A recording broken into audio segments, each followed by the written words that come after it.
All right, get ready, because today we're going deep into some fascinating stories from Jewish history and tradition. Oh, this is going to be good. And you know what's really cool? Our source material is all audio excerpts, Oh, all in Russian. Talk about a unique perspective, right? I love it. We're going to uncover miracles, ethical dilemmas, the enduring power of faith. And what I find so captivating about these sources is the vivid detail. It's not just dry history. It's like you're right there. Okay, you've got me hooked. Yeah. So let's start with the big one, the Exodus from Egypt. Okay. We all know the basics: plagues, Red Sea, a pretty daring escape. Yep. But what new insights can we get from these Russian sources? Well, they really highlight the human drama. You've got Pharaoh, this powerful ruler, totally stubborn, refuses to let the Israelites go. And then there's Moses standing up to him with nothing but his faith and a staff. It's like David and Goliath, but with a little divine intervention thrown in. Exactly. It's this high-stakes negotiation playing out. Did they talk about the plagues in detail? They do, but what really grabbed my attention was the cloud and pillar of fire. Oh, yeah. Imagine, you're fleeing for your life, you have no idea where you're going, Right. and there's this cloud literally guiding your every step Wow. by day, then turning into a pillar of fire by night. Okay, that's giving me chills. Right. It's both awe-inspiring and kind of spooky, wouldn't you say? A little bit. You're in this huge desert, no map, no GPS, just this otherworldly thing leading the way.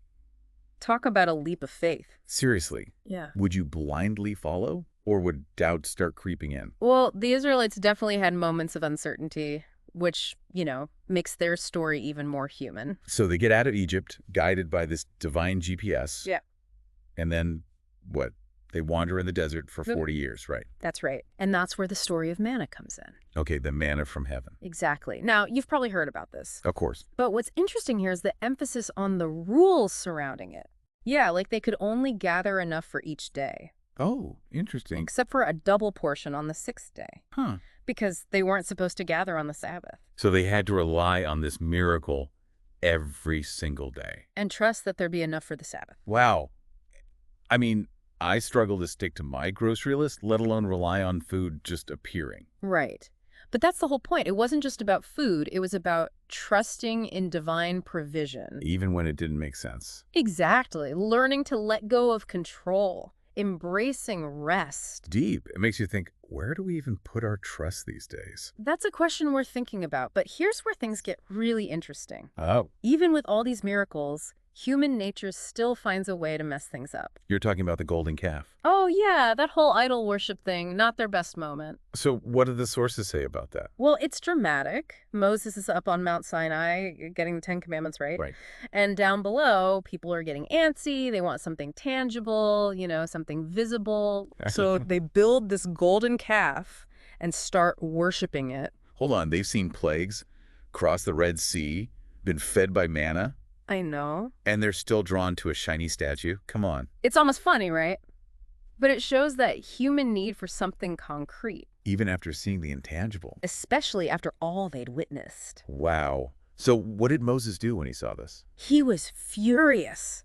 Smashed the tablets with the 10 Commandments. No way. Oh, yeah. Talk about a dramatic gesture. And then he grinds the golden calf into powder, makes them drink it. He made them drink it. Oh, yeah. Okay, that's intense. It shows how seriously they took this covenant. Absolutely. Even a momentary lapse had consequences. I wouldn't want to drink powdered gold either. It really highlights the weight of their actions, breaking that trust. And it makes you wonder, did they even really regret it? Or were they just scared being punished? Good question. So we've got betrayal, shattered tablets, forced gold smoothie. Yep. Things are getting pretty dramatic in the desert. What happens next on this wild ride? Okay, so we left off with quite a scene.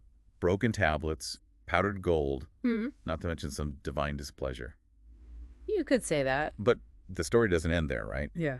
What happens after, shall we say, the Israelites recalibrate their faith? Well, it's interesting how these sources shift the focus to this period of rebuilding and rededication. Yeah. They move from the drama of the golden calf to the construction of the Mishkan. The Mishkan. Yes, the portable sanctuary, the place for the divine presence among the Israelites. Ah, the Mishkan. I've always found that structure fascinating. Me too. It wasn't just a tent, right? It was like a portable temple, meticulously designed and built. Exactly. And the level of detail in these sources is incredible. Every element, like the dimensions of the Ark of the Covenant, the materials for the curtains, the lampstand. Wow. It's described so precisely, like a divine blueprint for this sacred space. So it wasn't just, throw up a tent and call it a day.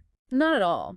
It was all about intentionality, craftsmanship, honoring the divine. Did the sources mention who's in charge of this massive project? Oh, yes. They highlight Bezalel, a skilled craftsman, divinely appointed, according to the narrative.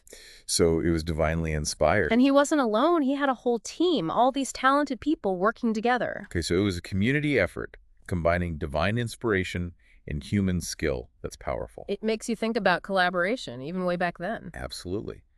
What else struck you about this whole building process? The generosity of the Israelites. They were asked to contribute, gold, silver, fabrics. Right. And they gave so much, it was overwhelming. So it wasn't like a tax. It was willingly giving to create this dwelling place for God. Exactly. It speaks to their desire to connect with the divine, to invest in something bigger than themselves. That's beautiful. Imagine being part of that, contributing your skills, your resources to build something so sacred. It reminds us that even when things are tough, we can still be drawn to beauty, to creation, to connecting with something greater. So they built this amazing Mishkan, poured their hearts into it. And then there was a grand opening.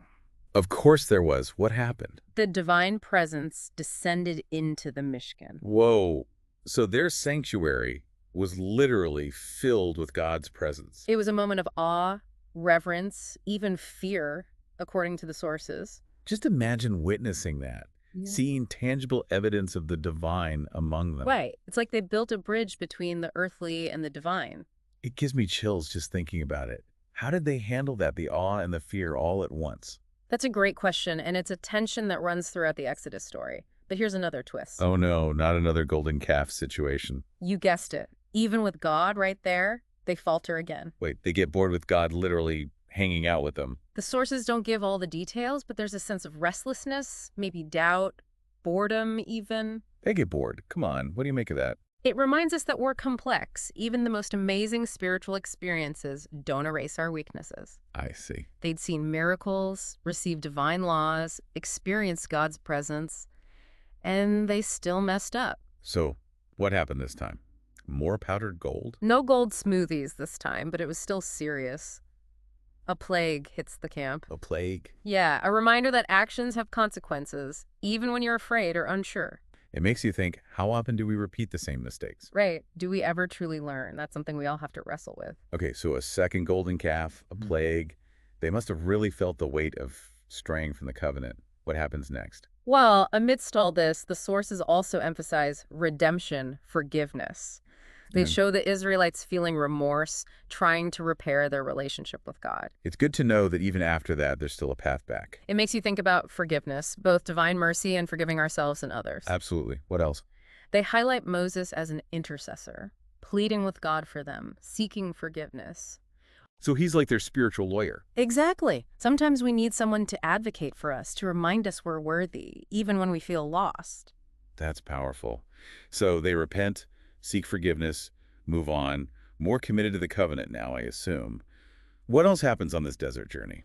They face more challenges, both outside threats and inner struggles. Like what?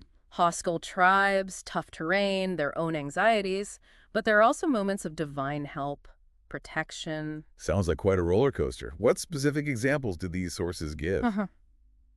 Okay, so we're back for the final part of our deep dive, and I am ready for the grand finale. I know, it's been quite a journey. We've been with the Israelites all the way from Egypt through the trials and tribulations of that desert. 40 years. So what's next? Do they finally reach the promised land? Well, these Russian sources, they paint a really vivid picture of this next chapter. Okay. And it's not exactly smooth sailing, Yeah. Imagine you're about to enter this new land, Right. a land that was promised to you and your ancestors. There's anticipation, excitement, but also some anxiety. Of course. What's this new land going to be like? Exactly. What challenges are waiting? It's like that feeling when you start a new job or move to a new city. Totally. That mix of hope and uncertainty. So how do they even prepare for this huge transition? The sources talk about gathering intel, sending spies into the promised land. Makes sense. Scout it out, right? Exactly. Assess the inhabitants, get a sense of what they're up against. I mean, after 40 years in the desert, I'd want a detailed report before stepping foot anywhere new. Right. So what do the spies find? Yeah. What kind of intel did they bring back? Well, it's a mixed bag. Some come back totally amazed by the land. Oh, good. They're like, this place is incredible, flowing with milk and honey, just like the promise. Okay, that's encouraging. There's a but. Others come back filled with fear, doubt. They only see the challenges, the strong cities, the powerful people. Oh. They make it sound impossible, start whispering doubts about conquering the land. Classic mixed messages. You can almost see the division starting. Exactly. So, who do they listen to? Yeah, the optimists or the pessimists. Well, unfortunately, fear and doubt often win, you know. That's true. They start questioning Moses, grumbling about their fate. Oh, come on. Haven't they learned anything? Doubting and complaining, that's their go-to move. Right. So what happens? That was the fallout from all this negativity. It sets them back, big time. More delays, more wandering in the desert. No, another generation. It shows how powerful fear and negativity can be, how they hold us back. It's a lesson for all of us. Yeah. How often do we let those things dictate our choices? Right. Stop us from going after our dreams. It's a cautionary tale, choosing faith over fear, even when things are uncertain. And surrounding ourselves with people who lift us up, share our vision, believe in us. Absolutely. So they face setbacks, struggle with doubt, but they are meant to enter the promised land, right? Do they? Well, these excerpts don't actually cover that part. They focus more on the lead up to it. But they do hint at a change in leadership. From Moses to Joshua. That's right. They highlight Joshua's victories, his strategic thinking, his commitment to God's promises. It's like they're setting the stage for him to lead them into this new chapter. Exactly. Into the land that's waiting for them. It's a powerful image, isn't it? Moses, the lawgiver, guides them through the wilderness. And Joshua, the warrior, leads them into the promised land. It represents the different phases, from liberation to establishing themselves, from wandering to settling. Makes you think about the types of leadership we need in life. For sure. Sometimes you need a Moses, sometimes you need a Joshua. Right. Sometimes you need guidance, sometimes you need someone to inspire action, help you conquer your fears. Wow, that's really profound.